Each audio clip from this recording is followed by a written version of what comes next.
and Kashmir and Ladakh were, are, and will always remain an integral and inalienable part of India. Pakistan is in no position to lecture anyone. Instead of its unhealthy obsession with India, Pakistan should focus on providing actual governance and justice to its own people. Switzerland के Geneva में संयुक्त राष्ट्र मानवाधिकार परिषद यानी कि UNHRC की बैठक हुई। इस बैठक में दुनिया भर के कई देशों के प्रतिनिधि भी शामिल हुए, जिन्होंने अपनी बात रखी। लेकिन एक ऐसा देश जिसका मकसद केवल और केवल भारत के खिलाफ जहर उगलना है, भारत की शांति को अशांत करना है। समझ तो गए होंगे आप, हम बात कर रहे हैं पाकिस्तान की, जिसे फिर लताड़ लगी। भारत ने फिर अंतर्राष्ट्रीय मंच पर ऐसा धोया कि वो भागा भागा फिर रहा है। पाकिस्तान को ऐसी खरी खोटी सुनाई गई कि पूरी सभा में पाकिस्तान आंख उठाने लायक नहीं बचा। लेकिन इस बार भारत की तरफ से कमान क्षितिज त्यागी ने संभाली। संयुक्त राष्ट्र मानवाधिकार परिषद के 58वें सत्र की 7वीं बैठक में भारत के प्रतिनिधि क्षितिज त्यागी ने पाकिस्तान को ऐसा धोया कि वो उठ खड़े होने लायक नहीं बचा।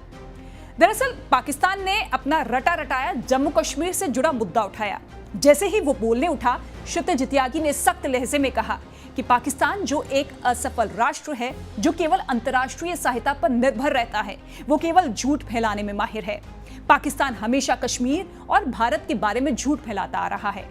यह आश्चर्यजनक नहीं है कि पाकिस्तान के नेता अपने सैन्य आतंकवादी परिसर से झूठ फैलाना जारी रखते हैं, लेकिन कान खोलकर सुन ले पाकिस्तान, जम्मू कश्मीर और लद्दाख भारत का अभिन्न अंग है और रहेगा। साथ ही क्षितिज त्यागी ने कहा कि अल्पसंख्यकों पर अत्याचार, राजनीतिक असहमति का दामन और अंतर्राष्ट्रीय स्तर पर प्रतिबंधित आतंकवादियों को संरक्षण देने के अपने रिकॉर्ड के चलते पाकिस्तान के पास मानवाधिकार या लोकतंत्र पर बोलने का कोई अधिकार नहीं बचता।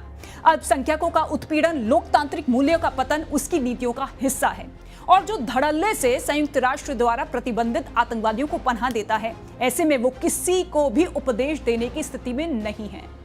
यूं तो पाकिस्तान के लिए ये कोई नई बात नहीं है। हर बार जब भी मुंह खोलता है, औंधे मुंह गिरना उसका तय है। ऐसे में अब आपको ये बताते हैं कि पाकिस्तान को यूएन में लताड़ लगाने और अपने गिरेबान में झांकने के लिए पाकिस्तान को मजबूर करने वाले आखिर क्षितिज त्यागी है कौन। क्षितिज त्यागी 2012 बैच के भारतीय विदेश सेवा यानी कि आईएफएस अधिकारी हैं। उनके लिंक्डइन प्रोफाइल के अनुसार क्षितिज त्यागी वर्तमान में जिनेवा में संयुक्त राष्ट्र में भारत के स्थायी मिशन में काउंसलर के रूप में कार्यरत हैं। ये जिम्मेदारी क्षितिज जनवरी 2025 से निभा रही हैं। इससे पहले उन्होंने 1 साल तक यूएन में भारत के स्थायी मिशन में प्रथम सचिव के रूप में कार्य किया। त्यागी ने आईआईटी खड़गपुर से थर्मल एनर्जी और पर्यावरण इंजीनियरिंग में मास्टर ऑफ टेक्नोलॉजी की डिग्री हासिल की।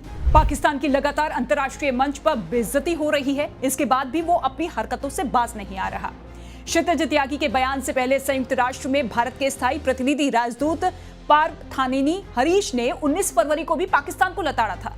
लेकिन कहते हैं ना, जब आदत ही जलील होने की हो तो शराफत कहां से पसंद आएगी। अब पाकिस्तान की जगह अगर कोई और देश होता तो शायद उम्मीद की जा सकती थी कि वो सुधर जाएगा, लेकिन ये तो पाकिस्तान है जिसकी नींव ही पाखंड, मानवाधिकारों का हनन, लोकतांत्रिक मूल्यों का पतन करना है। तो पाकिस्तान अपना काम करे और भारत बुलंदी के साथ विश्व गुरु की तरह बुलंदियों को छूता रहेगा।